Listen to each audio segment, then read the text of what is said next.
Los comicios electorales en América Latina son eventos decisivos para la política internacional de la región. La década pasada se caracterizó por un incremento en movimientos sociales. Este proceso parecía haber llegado a su fin con la aparición de escándalos de corrupción en numerosos países del continente, aunque las elecciones en Chile, Perú y Ecuador podrían cambiar este panorama. ¿Qué podemos esperar de los procesos electorales en Latinoamérica? ¿Cuáles son las implicancias de estos en la región? Las respuestas a estas preguntas en esta edición de Panorama Internacional. Nos acompaña el doctor Carlos Castilla Vendayán. Él es doctor de Ciencias Políticas y Relaciones Internacionales por la Universidad Ricardo Palma. Además, tiene estudios de máster en Administración en la Universidad Nacional Federico Villarreal. También ha sido coronel del Ejército del Perú. En este momento en situación en retiro, ha tenido experiencia en el Centro de Altos Estudios Nacionales en el área de investigación y es actualmente catedrático de la carrera de Relaciones Internacionales. Un gusto tenerlo, doctor Castilla. Muchas gracias, Jorge. Muy buenas noches. ¿Qué tal? Encantado de poder estar con ustedes. Encantado de tenerlo también. Vamos a empezar con la primera pregunta. En el contexto de Latinoamérica, claro, ¿cuál es el impacto a nivel político y social de las elecciones constituyentes en Chile? Para ellos es un acto histórico. Constituye un momento, un antes y un después de lo que va a suceder. Para la gran mayoría de la población consideran a la actual Carta Magna como una ilegitimidad de origen.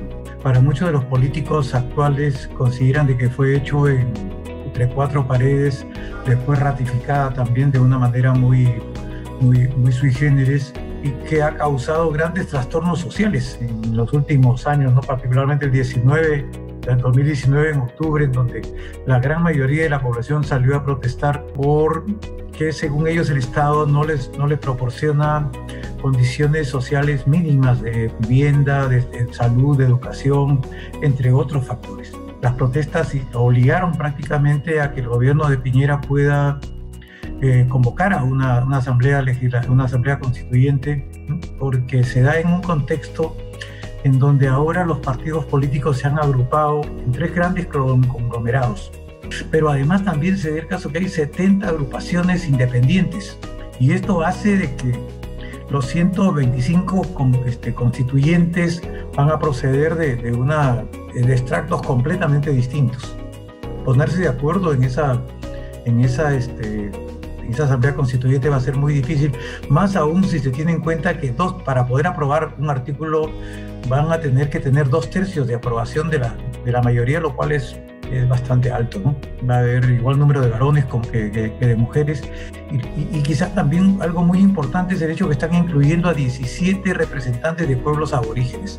Un país puede tener la mejor constitución del mundo, la más moderna, pero esta constitución solo es un conjunto de leyes que debe ser genérico, dicho sea de paso, no debe llegar al detalle de decir cómo se debe hacer cada cosa. Lo que debe buscar esta constitución nueva en la República de Chile es una sociedad más justa en donde cada quien pueda recibir lo que merece, ¿no? Ahora vamos a un caso que quizás no tiene la cobertura mediática que tiene Chile. En el caso de Ecuador, la segunda vuelta electoral será muy reñida. ¿Cuál cree usted que serán los cambios políticos que realizarían ambos candidatos? Ecuador en estos últimos 15 o 20 años, y de acuerdo a estudiosos de este país y a muchos analistas internacionales, consideran que Ecuador está atravesando quizás la peor crisis económica de su país. Coincidentemente, en casi todos esos 20 años ha habido gobiernos de corte progresista, no socialistas del siglo XXI. Yo creo que ambos coinciden en que, al igual que casi todos los países latinoamericanos, de que la reactivación económica parte de la vacunación. Ecuador tendrá que decidir qué cosa es lo que quiere para su futuro inmediato, en el mediano plazo y en el largo plazo. ¿Cuáles serían las repercusiones que tendrían estos dos procesos electorales en las relaciones internacionales de los países de nuestra región? Lo de Ecuador sí tiene una connotación distinta, ¿no? Porque estarían reforzando un poco más la línea de países que están orientados al socialismo democrático del siglo XXI, ¿no?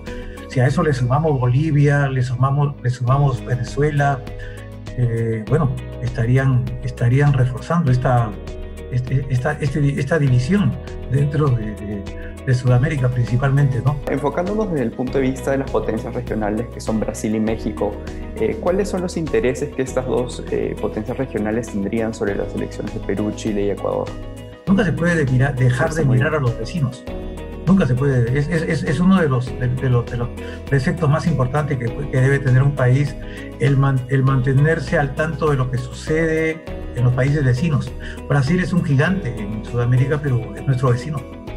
Y ejerce de todas maneras gran influencia diplomática, política, económica en la región, ¿no? Entonces mirará con mucho interés lo que está pasando en nuestros países. México nos ve un poco más lejano, pero también observará con cierto interés lo que está pasando en la región para ver cómo, además, somos socios en una serie de acuerdos económicos y políticos que son muy importantes para la época que nosotros vivimos, ¿no? Nos tendrá presente de todas maneras, ¿no? Hablemos ahora un poco más con respecto al socialismo del siglo XXI. ¿Cree usted que los procesos electorales en la región sean favorables a movimientos políticos de derecha o habrá un resurgimiento de este movimiento social? Parece mentira, pero a veces cuando yo veo que algunos candidatos de izquierda toman lugares importantes en la votación del pueblo, es que reflejan también pues ese ausentismo que tiene el Estado para poder cubrir las necesidades del país. Y bueno, ven como última esperanza el poder encontrar un personaje antisistema que de repente pueda satisfacer sus necesidades. Lo mismo sucede en otros países. Por ejemplo, la izquierda europea es 100% capitalista, por así decirlo, ¿no? La izquierda en Chile también es 100% capitalista. Hay algunos todavía que no han despertado, digamos, de lo que está sucediendo en el mundo y siguen defendiendo preceptos que en algunos otros lugares del mundo ya han caducado, ¿no? Y han fracasado, más que todo, ¿no? Déjeme preguntarle ahora con respecto al tema de la polarización. ¿Cree usted que este fenómeno está jugando un rol importante en estos procesos electorales? A mí lo que me preocupa es la cantidad de candidatos que tenemos para ser presidente de la República. Eso demuestra el alto nivel de fragmentación que tiene nuestra población. Debería de fortalecerse el papel de los partidos políticos. Creo que con todos los defectos que estos puedan tener, deben encauzar y liderar el pensamiento del país. Algo se tiene que hacer para eso, ¿no? Me imagino que ahora una gran parte de estos 18 que están participando en las elecciones van a ser borrados del mapa porque no van a pasar la valla electoral y desaparecerán. Pero es preocupante de que esto suceda. Esto va a traer como consecuencia ya inmediata, y eso sí es inminente, de que vamos a tener un Congreso muy fraccionado también. Hará que la gobernabilidad sea difícil, de que ponerse de acuerdo sea difícil. Ahora, eso es un juego de la democracia, por supuesto, ¿no? Tendrá que conversar entre ellos para poder llegar a acuerdos importantes. Sobre quién podrá ser presidente no me atrevería verdaderamente a decirlo, ¿no? Excelente, yo concuerdo con usted en eso también y le agradezco una vez más por haber participado de este programa. Al contrario, Jorge, mucho gusto de poder participar con ustedes. El gusto es mío. Hasta la próxima. Hasta la próxima.